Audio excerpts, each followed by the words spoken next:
It finally happened. I have entered Art Flow. So a little bit ago, I made a video about working out. You can watch over here that talked about getting into the flow state of art, of working out, of being able to enjoy the journey and not the destination and all of that cliche, right? But I just got into the flow state of art. Thank you very much. Which I guess is more of like a testament to how badly I get stuck in my head and like, this shouldn't be that big of an achievement, but for me, it's a pretty big deal. So my CGMA classes started back up again, which I'm very excited about, and I am in Dynamic Sketching 1. It was this class that just started that got me into this flow zone, flow state, enjoy the journey, cliche headspace, unironically. Because cynically, homie, the first week, it's literally just draw box. It's all traditional, and it's all just like line weight practice stuff.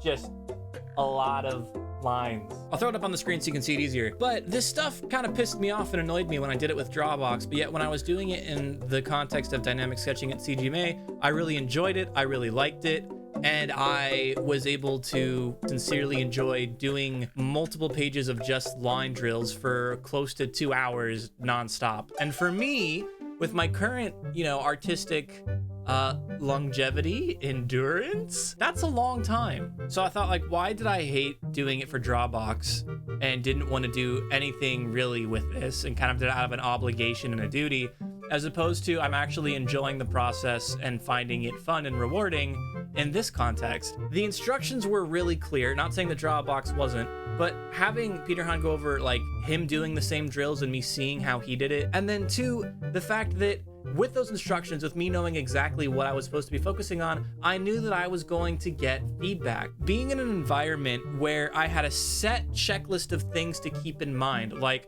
rotate the paper, have this very specific pen be as vertical as possible, because if you hold it on the end, you're gonna rub off on the end, and your pen's gonna break, because apparently felt tip pens do that. All of these very specific things that I could just zone out and do, and know that I would get concrete feedback from an expert and actually tell me what's happening, helped me view it like a game. It was fun, it was enjoyable, I was like learning. But the other element to this too that I want to address or share is that getting actual traditional art materials, arguably really for the first time, because I've just been digital, did something to me from almost like a therapeutic perspective that enabled me to revisit my high school self and, like, as dramatic as it sounds, like settle some past trauma. So I'm like 26, 10 years ago I was 16, and it was around that time where I wanted to get into art and consider doing art like seriously,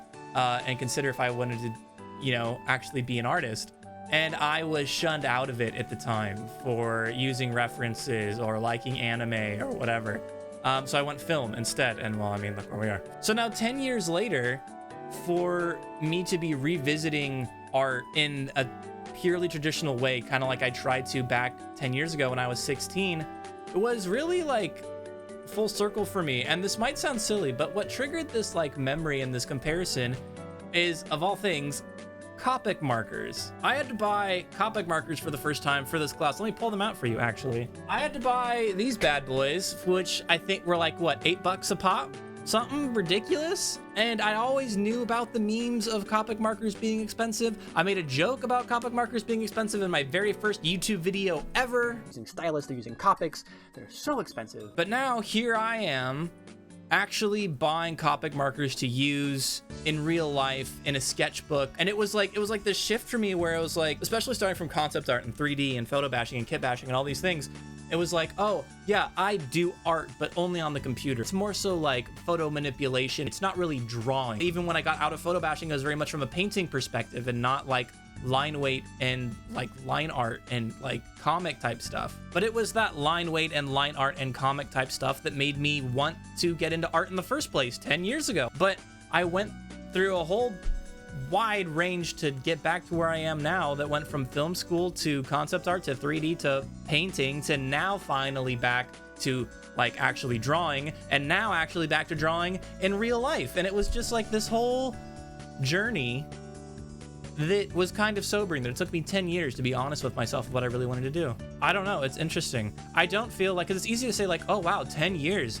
and you're coming back to something now as an old man. And I guess maybe cynically you could say that, because 10 years is that's a decade. That's a non-trivial amount of time. Like, I had my time skip in the anime of my life, and now I'm back really doing what I originally wanted to do, which was draw comics in my notebook, in school, on the chalkboard, on the whiteboard, and have Copic markers and be able to draw really cute stuff like all the cute art girls that I had crushes on. Who's the cute art girl now?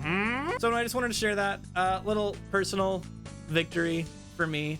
I'm excited, really excited for dynamic sketching, really excited that this was able to happen to me at all, that I was able to have this experience, and excited to keep learning and going forward as usual. But yeah, I enter the flow state. Achievement unlocked. We did it.